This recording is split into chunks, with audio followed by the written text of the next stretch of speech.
Soudain, ils devinrent inquiets lorsqu'ils aperçurent dans sa grande caisse enregistreuse du trésor le grand trésorier général de corps d'armée du trésor, entouré de ses gardes du corps.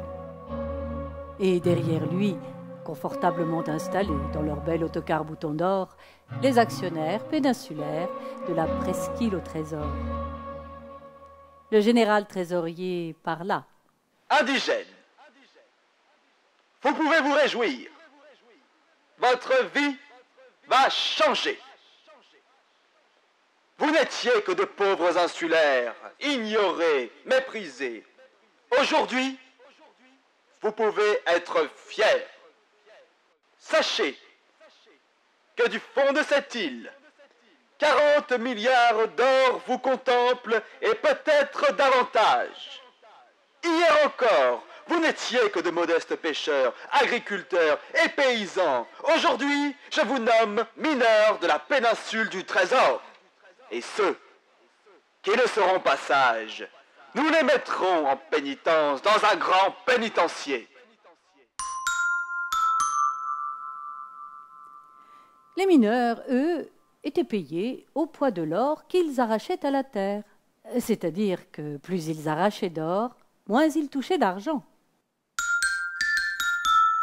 Il ne saurait quoi en faire, disait le général trésorier. Ah, ces grands enfants sont étonnants.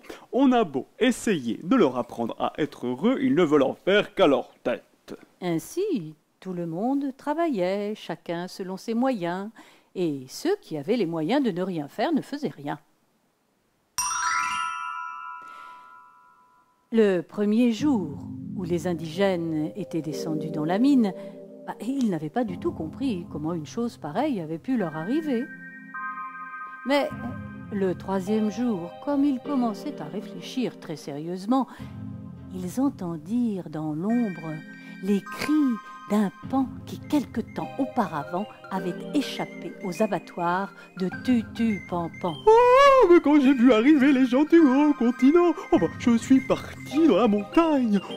Le général trésorier vous prend tous autant que vous êtes pour une belle bande de peaux. Et si vous vous laissez faire, il vous aura plumé toute la laine de vos os avant qu'il ait passé beaucoup d'eau sous leur panléon. On va bien voir ça, dirent les indigènes, et ils allèrent le voir comme il l'avait dit. Mais quand le général trésorier les vit arriver, il entra dans une colère bleue et verte, et même un peu violette.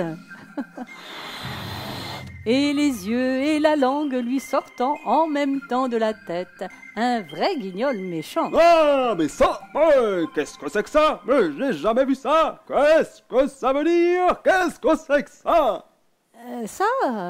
C'est nous, dirent les indigènes, et nous, c'est les pêcheurs et les paysans qui viennent pour vous dire qu'ils ne sont pas du tout contents.